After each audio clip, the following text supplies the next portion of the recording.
കഴിഞ്ഞ തവണ കണ്ടതിനേക്കാൾ കുറച്ചുകൂടി തടിച്ചു അമ്മയുടെ. അത് അമ്മയ്ക്ക് തോന്നുന്നതാ. മനുക്കുട്ടാ, ഞാൻ പറഞ്ഞ സംഗതിയൊക്കെ ശരിയാക്കിയോടാ നീ. എന്ത് സംഗതിയാ? അപ്പൊ അച്ഛനോട് ഒന്നും പറഞ്ഞില്ലേ അവൻ?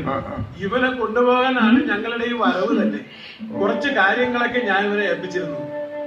എന്താ മോനെ, നിനക്ക് ഇഷ്ടമില്ലേ ഞങ്ങളോടൊപ്പം പോരാൻ? പിന്നെ കൊണ്ടുപോയത് തന്നെ.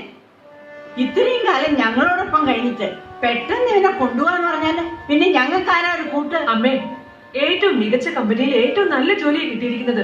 അത് വേണ്ടെന്ന് വെച്ചാല് എന്തു പറഞ്ഞാലും ശരി, മനുവിനെ എങ്ങോട്ടും കൊണ്ടുപോകുന്ന പ്രശ്നമില്ല. ഒരു കാര്യം ചെയ്യും, ഗോപിയെ കൊണ്ടുപോയിക്കോ. കട മനു നോക്കി നടത്തട്ടെ. അരിയും പഞ്ചസാര തൂക്കി കൊടുക്കുന്നത് പോലെ അല്ല ഗൾഫിലാണ് ബിസിനസ്. ഗോപിയെ കൊണ്ടുപോയിട്ട് ഞാൻ എന്ത് ചെയ്യാനാ? എവിടെ ഇത്രയും പിടിക്കായ? കഴിഞ്ഞവണ വന്നപ്പോൾ ഞാൻ ഒരു പെണ്ണാ. മനുവിന്റെ ഇടവും പോലെ നിൽക്കുമല്ലേ അവള്. എപ്പോഴും രണ്ടും ഒന്നിച്ചാ. ഇനി ഒന്നോടുണ്ടല്ലോ.